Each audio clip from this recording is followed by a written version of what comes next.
너희도 그 믿음 안에 있는가? 라고 성경은 우리에게 묻습니다. 예수께서 너희 마음속에 거하시는가? 방금 우리 성준 형제 인용한 것처럼 우리가 빛 가운데 거하면 그 아들 예수와 사귐이 있고 사귐이 있다. 하나님의 영을 통하여 우리 주님께서 우리 속에 내재하지 아니하면 우리는 그분의 사람이 아니라라고 말합니다. 라오디게아 교회의 선교 사업은 자기 냄새가 난답니다. 그래서 무가치해야 돼요. 그래서 의를 입지 아니하는 선교 사업은 자기 냄새가 풍깁니다. 많이 보시죠? 저는 많이 보여요. 그래서 바울처럼 내가 남에게 복음을 전한 다음 잃어버림 당할까라는 말의 의미가 무엇인지 이해합니다. 그렇죠? 정은처럼 심지어 선교 사업일지라도 하늘 갈 사람이 별로 없대요.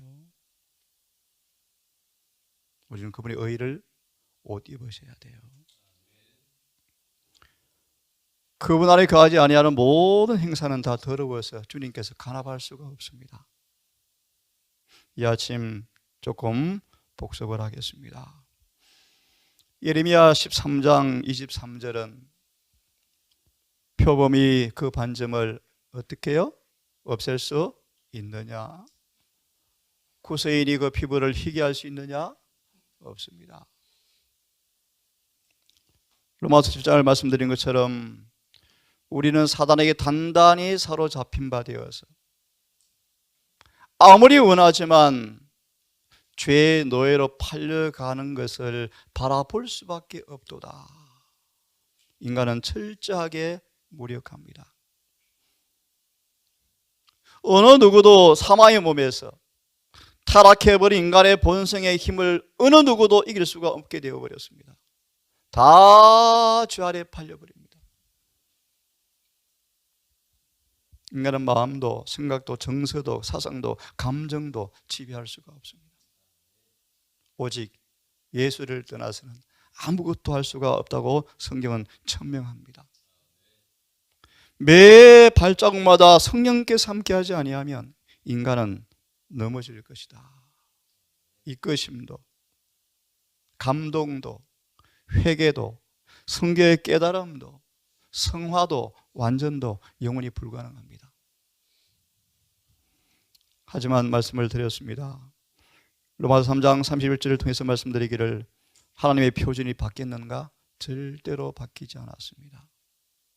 예를 하나 들면 모세의 죄도 엄격히 처리하였을진데 우리도 똑같이 취급하실 것이다.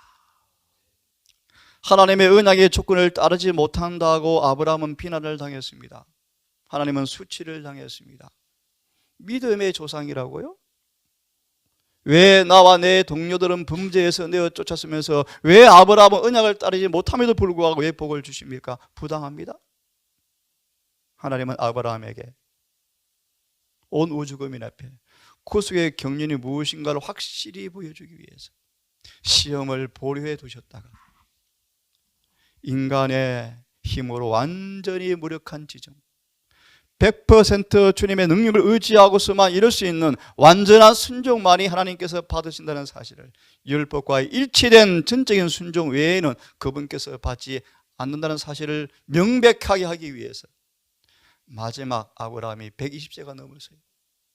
인생의 만년에 쉬고 싶을 때 가장 순종하기 어려운 때 주님은 가장 혹독한 시험을 허락하시면서 기억하십시오. 하나님은 완전한 순종만을 받으신다는 사실을 재천명하셨습니다. 그분의 표준은 변하지 않습니다. 절대로 변하지 않습니다. 성경 하나 보겠습니다. 히브리서 9장을 좀 보겠습니다. 히브리서 9장 24절을 보시면 우리 예수께서 사람의 손으로 만든 성소에 들어가지 아니하시고 참 하늘에 들어가사 이제 우리를 위해서 하나님 앞에 나타나셨다. 이 말씀을 편 까닭은 이런 까닭입니다. 우리가 빛 가운데 계신 것처럼 빛 가운데 거하면 사귐이 있고 그 아들 예수의 피가 우리를 모든 죄에서 깨끗게 하실 것이요. 그리스도인이란 죄에서 깨끗함을 받은 사람들을 의미한다라고 에리시는 말합니다. 죄에서 깨끗게 하실 것이라고 말합니다. 요한일서 3장 4절 이하의 말씀은 우리가 아는 것은 그 아들 예수가 죄를 없게 하려고 오셨습니다. 계시록 1장 5절은 우리를 사랑하사 그 피로 우리를 죄에서 해방하시겠다고 말씀하십니다. 그런데 왜 우리 주님이 마치 죄를 섬기는 구주처럼 믿습니까? 우리가 최선을 다하면 부족을 메꾸어 준다고요? 그게 거짓 복음이에요. 우리는 한순간도 우리의 최선으로 의를 이룰 수가 없어요. 우리의 품성을 변화시킬 수가 없어요. 우리가 최선을 다 이만큼 해놓으면 보충한다고요? 여러분 그렇지 않습니다. 그럼 이렇게 이해하실래요? 우리가 최선을 다하는 가운데 그분이 협력했지만 많이 부족했다. 그분이 우리를 도와줘도 부족했다. 그래서 나머지는 그분이 채워준다. 그렇습니까? 그것도 거짓말입니다. 오직 전부는 모든 것은 주님께로부터 오는 것인데요. 우리 편에서는 그분의 협력을, 그분의 역사를 바울처럼 고로새 1장 끝절처럼 힘을 다하여 성령의 역사하시며 순복하는 것 외에는 우리 스스로 변화를 조금도 이룰 수가 없습니다. 자, 이 말씀은 깊은 까닭은요, 24절의 주석을 보시면 이런 말씀이 있습니다. 예수님은 지성소에 계신다. 히브리 9장 24절을 보시면요, 지성소의 사업을 여러분 잘 아시죠? 여러 번 인용했습니다. 예수의 피를 가지고 지성소에 들어가는 의미를 배워야 합니다. 날마다 동행해야 하며 순종함으로 그분을 깊이 더 알아가야 하며 그분의 피를 통하여 지성소에 들어가는 의미를 알아야 합니다. 예수님은 지금 지성소에 계십니다. 우리를 위하여 하나님의 존전에 나타나기 위하여 지금 지성소에 계십니다. 거기에서 그분은 순간마다 그의 백성을 그분 안에서 계속 완전한 자로 하나님께 내어 놓으신다. 그러나 그분이 하나님 앞에서 이런 식으로 우리를 대표하고 있기 때문에 그의 자비를 악용하고 부주의하고 무관심하고 방종해도 괜찮을 것이라고 생각해서는 안 된다. 그리스도는 죄를 섬기는 분이 아니시다. 그리스도는 죄를 섬기는 분이 아니시다. 우리가 믿음으로 그분 안에 거할 때만 그분 안에서 완전하고 사랑하시는 자 안에서 간합함을 받는다. 자, 그럼 이 아침 우리의 유일한 소망이 무언가? 우리의 무력감, 우리의 무력, 우리의 한계를 말씀을 드렸습니다. 하지만 그분의 요구는 절대로 변하지 않습니다. 영생의 조건은 복음의 표준을 통해서 제시한 표준보다 미치지 못한다면 하늘은 다시 죄로 더러워질 것입니다. 자, 그럼 이 아침은 우리의 소망이 뭔가 좀 볼 텐데요. 욥기 33장 24절을 먼저 보시면요, 하늘에서 한 음성이 들려옵니다. 욥기 33장 24절을 보면요, 함께 읽어보겠습니다. 시작. 하나님이 그 사람을 긍휼히 여기사 이르시기를 그를 건져서 구덩이에 내려가지 않게 하라. 내가 대성물을 얻었다 하시니라. 로마서 6장 23절을 보시면 죄의 싹은 사망입니다. 부자 선지자 4장 9세 경륜장 첫 문단을 보시면 하늘은 통곡하고 있었다. 죄의 비애와 비참함이 인간의 운명이 되어버렸고 영원한 사망을 피할 수 없는 인간의 운명을 바라보고 온 하늘은 통곡하고 있었고 하나님의 아들 예수님께서도 너무 큰 슬픔에 잠겨서 그들 아버지와 회의를 하는 모습이 공개되어 있죠. 죄의 싹은 사망입니다. 이 구절을 정언은 욥기 33장 24절을 인용하시면서 이렇게 말합니다. 하늘에서 한 음성이 들렸습니다. 로마서 6장 23절의 주석의 말씀에 보시면 욥기 이 구절을 인용합니다. 범죄는 전 세계를 위험한 곳으로 몰고 가서 구덩이에요. 빠져버렸죠.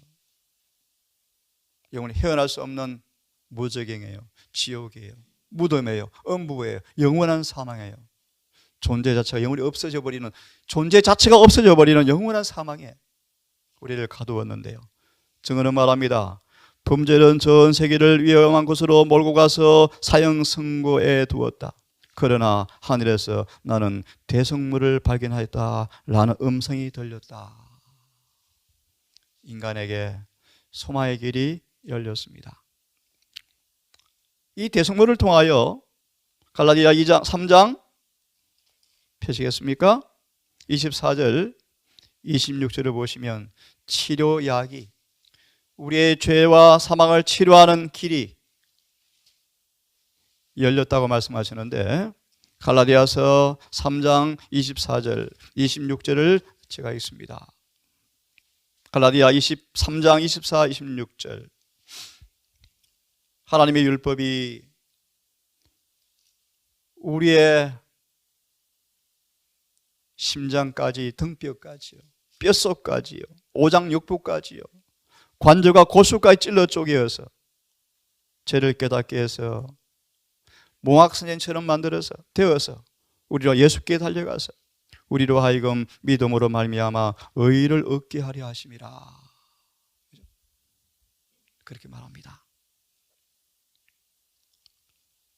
그래서 26절을 보시면 이제 믿음을 가진 사람들은 더 이상 몽학성시알이 있을 필요가 없다고 말씀하시면서 26절에 믿음으로 말미암아 그리스도 예수 안에서 하나님의 아들이 되었다.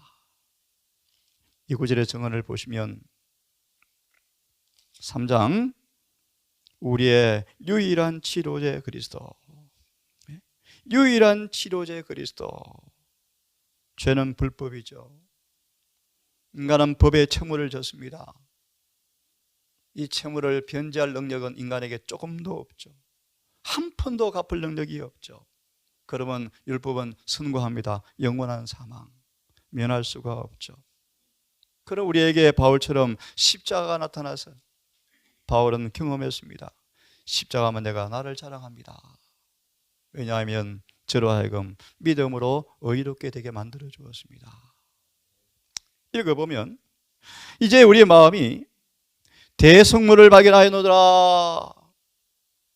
아담과 하와가 희생 제사를 처음 드릴 때 얼마나 큰 감동과 극심한 고통과 아픔을 느꼈을까요? 엘레나 화이트의 간증처럼 나는 눈물 없이 그분의 생애를 읽을 수 없다고 얘기하잖아요. 주님의 사랑을 생각할 때요. 갈바리 십자가에 이끌리게 될 때 우리는 불완전한 시각으로 지옥의 십자가 위에 계신 그리스도를 보게 되어지는데 성령의 감동으로 점점 임하겠죠? 왜 죽으셨는가? 왜 죽으셨는가? 죄 때문에 죽으셨다. 이 죽음요, 주님의 죽음의 장면을 아시죠? 예수님도 부활을 기대할 수가 없었어요. 죽음 저편을 바라보지 못하고 두려워 떨죠. 입술이 떨리죠. 3번씩이나 아버지께 씨름하죠. 나 이 피 안 마시면 안 됩니까? 안 맙니까? 할 말 하시면 이 잔을 내게 지나가게 하옵소서. 왜 죽으셨는가? 죄 때문에 죽었다. 죄의 싹신 사망이 아니지만 죄의 결과 영향으로 죽는 죽음이 지금 다 오고 있죠. 아무도 막을 수 없죠. 죄가 무엇인가? 율법을 범하는 것이다. 그 다음에 눈이 열립니다. 그럼 이 죄의 성질이 뭔가? 전도서 8장의 말씀 주석을 보시면요, 무섭구나. 죄의 성질이 뭔가? 왜 죽으셨는가? 죄 때문에. 그럼 죄가 뭔가? 그럼 그 죄의 성격이 뭔가? 보겠습니다. 죄의 성질, 여러분 죄의 성질을 깨달으셔야 돼요. 죄의 성질. 죄의 성질을 우리 깨닫지 않으면 회개가 일어납니까? 안 일어나요. 라오디게아 교회 보세요. 얼마나 쏘가 있습니까? 예레미야 3장을 주석하시면서 라오디게아 교회의 잠자는 잠은 천둥과 번개가 와도 안 깨어난다. 이렇게 무슨 잠이 지금 들었어요, 교회가요. 의의를 입지 못한 모습으로 저처럼 설교할 수 있고요, 선교할 수 있고요, 헌금할 수 있어요. 근데 그분과 관계가 없대요. 믿음으로 의로워지는 경험을 우리는 긴급하게 하셔야 합니다. 율법이 파괴되어서 범죄자를 용서할 수가 없다. 예, 용서할 수가 없죠. 여러분 기억하세요. 용서는 그냥 절대로 주어지지 않습니다. 우리가 아무리 사소한 죄를 짓지만 그 죄까지 용서받으려면 그냥 주여 그렇게 용서해 주는 게 아니에요, 여러분. 그 아들 예수의 피가 또 아버지 앞에 넣어 놓아야 돼요. 무슨 말이요? 그분이 희생이 없이는 하나의 죄도 용서가 없어요, 여러분. 아무리 사소한 죄일까지라도 용서가 없어요, 여러분. 계속 보세요. 그것은 우리를 벌받을 사람이라고 정죄하기 때문이다. 우리의 몽학 선생이다. 그러면 이제 여기까지요. 치료제가 있는가? 자, 여러분, 치료제가 있는가? 여러분 얼마나 감사합니까? 네? 여러분 죽음 앞에 있는 부모를 안 죽게 젊게 만들어주면 얼마나 좋을까요? 여러분 사망을 치유하는 치료제가 있으면 대박 날까요? 대박 정도가 아니겠죠. 그렇죠? 근데 하나 얘기한 예수님은 문둥병자를 낫게 하고 도망가셨어요. 왜요? 환자들 몰려들까 봐요. 무슨 뜻이죠? 예수님은 문둥병 고치러 오신 분이 아니에요. 뭐 고치러 오셨어요? 그것이 셋째 천사의 기별이에요. 그래서 의료 선교 사업이 셋째 천사의 기별을 가르치지 아니하면 좀 좋게 해서 죄 더 많이 짓게 하고 죽게 하는 마귀 선교 사업 되는 거예요. 이해하셨어요, 여러분?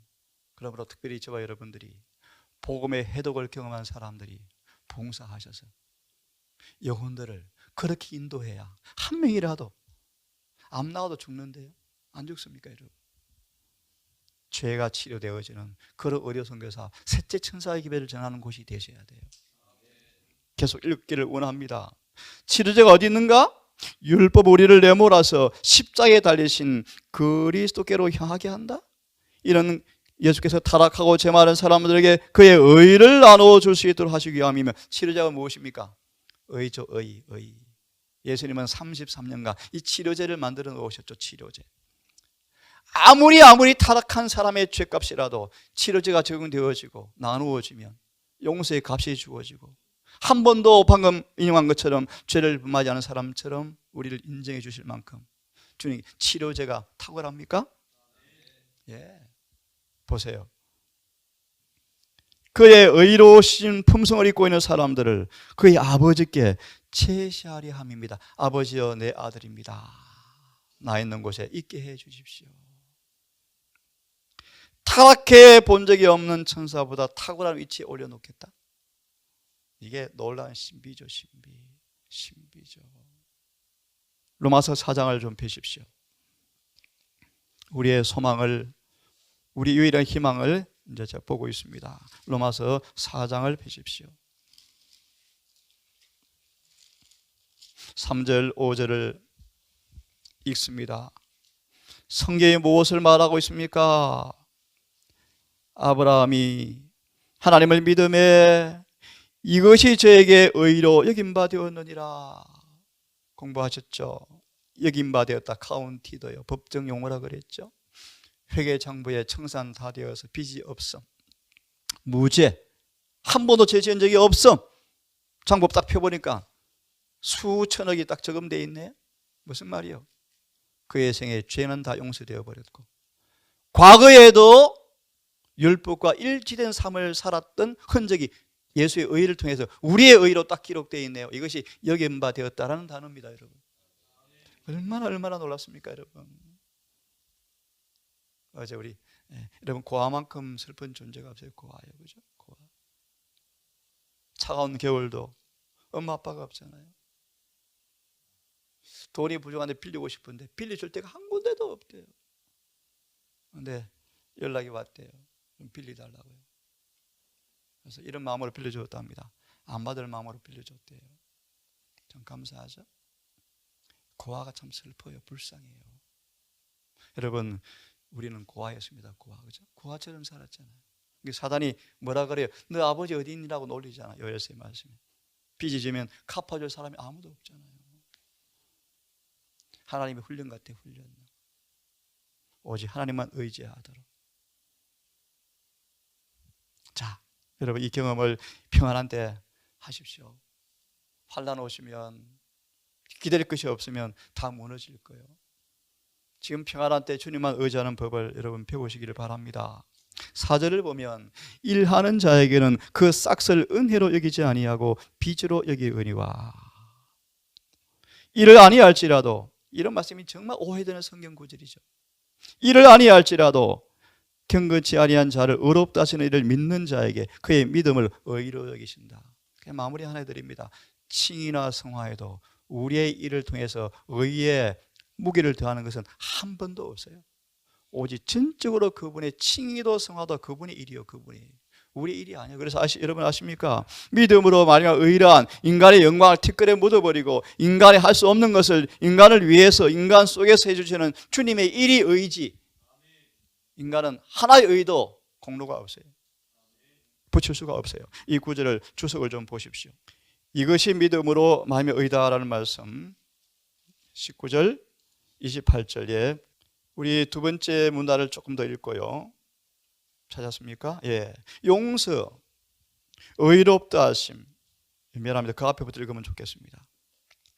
회개하는 영혼이 통회하고 주님의 죄를 위한 처방인 속죄를 유일한 소망으로 받아들이면 용서를 받는데, 그 다음 잘 보십시오. 이것이 믿음으로 말미암은 의인데, 그렇게 해서 용서를 받는 사람들은, 믿음으로 말미암아 의를 받아들이는 사람들은 그의 뜻과 하나님의 뜻이 뭐 된다고요? 온전히 일치하게 된다. 이게 뭐죠? 용서다, 의다. 이게 여기는 제가 인용을 못했는데요, 우리의 치료책이다. 이제 그들은 경주를 할 수 있습니다. 경주, 그죠? 힘차게 전진해서 영광에서 영광으로 나아감으로 회개와 통회의 상태를 계속 유지해야 한다. 나머지는 여러분 읽어보시고 로마서 5장 한 말씀을 다시 복습하고 오늘은 마무리하고요, 내일 아침 로마서 3장을 좀 같이 풀이하겠습니다. 5장 11절 다 함께 읽고 이 구절 여러분 뇌리에 새기셨죠? 자, 5장 11절 성경과 정언을 읽고 아침 마무리합시다. 우리 유일한 소망, 희망이 뭔가? 자, 5장 11절 시작.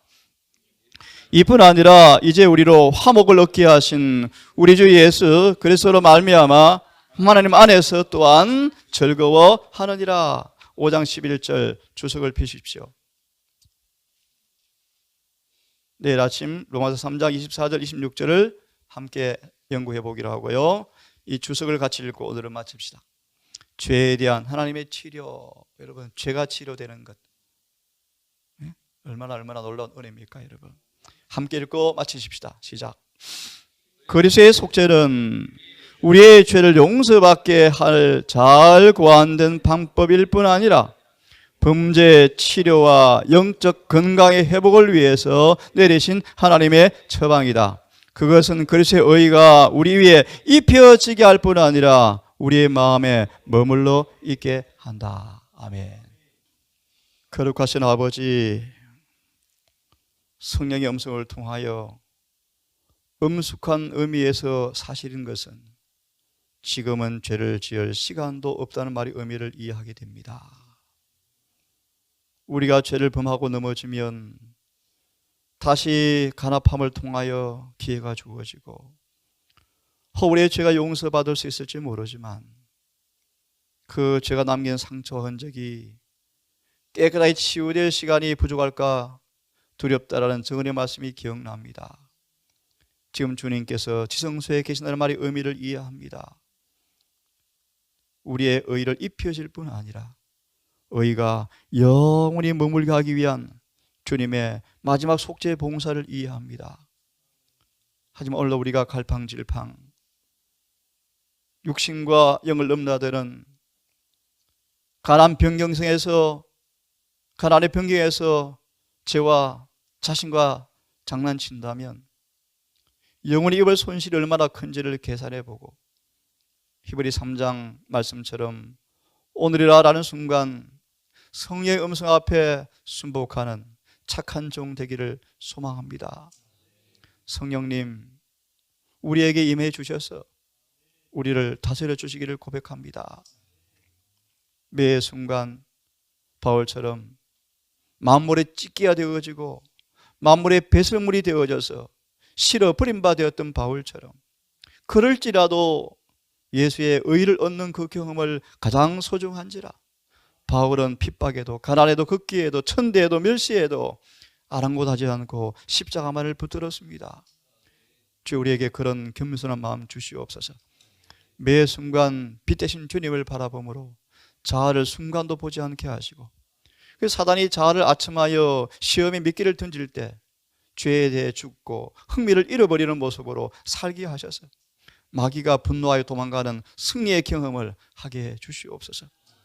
오늘도 아버지 삶의 터전에서 또 나아갑니다. 우리의 매 발걸음, 매 순간 입술에 기도를 넣어주시고 성령님 마음에 고무시키시고 우리의 관심이 우리의 생각이 하늘에 머물게 하시고 그래서 늘 시몬처럼 바울처럼 하늘의 분위기를 가지고 사는 우리가 되게 주시옵소서. 아버지 힘을 주시고 능력을 주시며 마음의 기쁨을 주어서 오늘도 추운 겨울 또 집안에서 또 일터에 일을 하는 주의 종들 아버지 격려해 주시고 용기 꺾이지 말게 하시며 경건을 잃어버리지 말게 하시고 예수님처럼 망치질 하나까지라도 아버지 일이 되는 것처럼 되게 해 주시옵소서. 예수님 이름으로 기도드립니다.